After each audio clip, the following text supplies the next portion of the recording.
जागतिक स्पर्धा, ऑलिम्पिक स्पर्धा 2 दिवसाची असते, बरोबर. आणि जी स्पर्धा 2 दिवसाची असते त्याच स्पर्धेमध्ये हा नियम लागू पडतो, इतरत्र नाही. हे मी त्या मुलांना सांगितलं होतं आणि मी बोगाडे ते पाठीमागे राहून ऐकलं होतं. दुसरी महत्त्वाची गोष्ट, पहिल्या दिवशी वजन झालं, तुम्ही वजनाला क्वालिफाय करा. फायनल दुसऱ्या दिवशी, रिपॅचच्या दुसऱ्या दिवशी तुम्हाला परत सेम वजन दाखवावं लागतं. आता आपल्याकडे महाराष्ट्र केसरी खेळणारा पहिला म्हणजे तो स्वतःला लई समथिंग समजतो आणि तो हारले की परत येत नाही. नेमकं तेच घडलं. विष्णू घोषेचे वर्गीकरण गुण इतरांपेक्षा खूप कमी होते, पण ती 3-4 जे पट्टे होते का ते आले कुठं सेकंड वेनिंग वजनात, आणि ते न आल्यामुळं ते सगळे काय झाले, डिस्क्वालिफाय झाले. कारण जो वजनाला सेकंड डेला येत नाही तो वजन तक्त्यामध्ये सगळ्यात खालचं स्थान प्राप्त करतो, आणि त्याच्यामुळे विष्णू काय झाला, अपघात.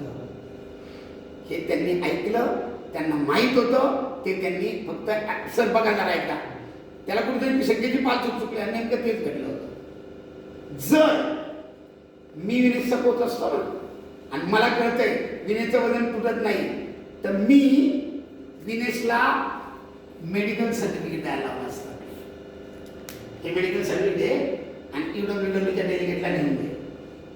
जर का विनेशने मेडिकल सर्टिफिकेट प्रोव्हाइड केलं असतं तर विनेश न खेळता सुद्धा सिल्वर मेडलिस्ट बनली असते. तिला खेळायला अधिकार नाही, कारण तिने काय दिलंय, medical certificate. I am not fit for wrestling. मी कुस्ती घ्यायला सध्या अपात्र आहे, हे मेडिकल घ्या माझं. येस, तू वजनावर यायचंच नाही, तू वजनावर यायचंच नाही. It's the rule. काय झालं नाही का सर तिथं मग ते? हे त्या कोचला माहित नव्हतं. कदाचित त्याचा अभ्यास नसेल. UWWच्या नाही, जगाच्या इतिहासात पहिल्यांदा अशी घटना घडली, फायनलला जाऊन कोणतंही मेडल नाही घेता परत आले. बाळांनो, त्याचं एकच कारण, नियमाची अपरिपूर्णता. विचार करा, ती जर मेडिकल सर्टिफिकेट दिलं असतं ना तर हे तिला मॅन्डेटरी नसतं. दुसऱ्या दिवशी तिने नाही वजनाला यायचं, रूम मध्येच बसायचं, कारण तिने हे प्रोव्हाइड केलं. पण सर तिथं असा नियम नव्हता का, वजनाला आल्यानंतर तिला द्यावंच लागत होतं? ते आधी होते ना वजनाला तिथे. वजन बसलं नाही ना. एक मिनिट, त्याचा प्रश्न फार छान आहे. का वजनाला आली?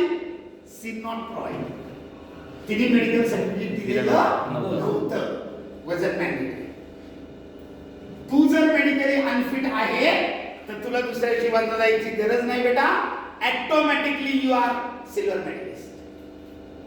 पण सर हे वजनाला येण्याच्या अगोदर तिने डिसाइड करायला पाहिजे. यस, पण तिला गोल्डची अपेक्षा होती म्हणून ती वजनाला आहे. असं जे प्रतिस्पर्धी 3 हे होते टक्कर देणारे ते तिने हरवले होते. त्याच्यामुळे सी रिलॅक्स इनटेक केलं, बॉडीमध्ये वाढलं, आणि नंतर मग दुपारी 3 वाजता सुरुवात झाली वजन तोडायला. नाही तोडू शकत. तेच 3 वाजता डायरेक्ट मेडिकल सर्टिफिकेट लागतं. त्याचाही नियम ऐकून घ्या. After finishing competition day within hour, 1 तासाच्या आतमध्ये स्पर्धा संपल्यानंतर, संध्याकाळी समजा 5 ला स्पर्धा संपली, बरोबर, 6 PM पर्यंत ते मेडिकल जर दिलं असतं तर दुसऱ्या दिवशी तिला वजनाला यायची गरज नव्हती. She automatically silver medalist. Sir पण ते त्या मेडिकल सर्टिफिकेटचं स्पेसिफिक कारण नाही शोधत होतं ते का खेळायचं नाही. UWWच्या डॉक्टर आणि तो खेळाडू दोघं मिठी मारून बसतील, एकमेकांकडे जातील, आपल्याला काय घेण्याचे नाही. आपल्याकडे मेडिकल सर्टिफिकेट आला, विषय संपलं. तिने का खेळायचं नाही, तिला काय लागलं हे ठरवणार कोण, डॉक्टर. त्याच्याकडनं आपल्याला मेडिकल आला म्हणलं विषय.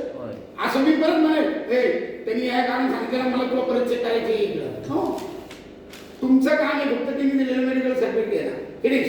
रूल्स रेग्युलेशन तिने फॉलो केले, अनफिट असल्याचं मेडिकल दिले. गुडघा चमकलाय का, डोकं चमकलंय का, अजून काय झालं, मी कोण पाहणार आहे. मला फक्त काय कळालं, सी इज अनफिट. पत्र त्याच्यात दिलेलं असतं कारण इंजुरी किंवा लेग इंजुरी, काही ना काही दिलेलं असतं. डॉक्टर तरी कसा देईल कसा. थोडक्यात सांगायचं तात्पर्य काय, नियम माहीत असणं किती फायद्याचं असतं. तेच जर नियम माहीत असते तर आज इतिहास घडला असणार. हे तुम्हाला का सांगितलं, आजच तिची एक सकाळी मी पोस्ट पाहिली, शी इज कमिंग बॅक. ती परत येते. ऑलिम्पिकचं 2028 तिला मेडल द्यायचं.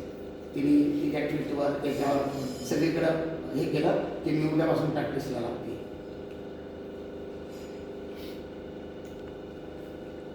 ठीक आहे.